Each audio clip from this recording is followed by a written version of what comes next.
Hello, in this video I want to show you how to fix the problem when you have stable internet connection, but you cannot use any network related apps like Google Chrome or Google Play Store or any other browser in Motorola Edge 40. To do this, first let's try to download something from Google Play Store, and if we click on the install button, it changes into the pending mode and it's stuck like this forever.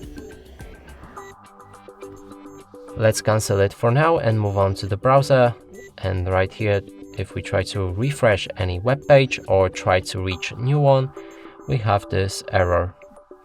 And to fix both of them, we'll need to access our settings. Then on the bottom there's System, Date and Time, and Set Time automatically. Make sure to enable it. Now we can go back to our browser and continue with the same page. Now it works fine. And the same is with Google Play Store. So if we try to download the same app, it begins instantly. And that's it for this video. Hope you like it. Please consider subscribing to our channel, leave a like and a comment below.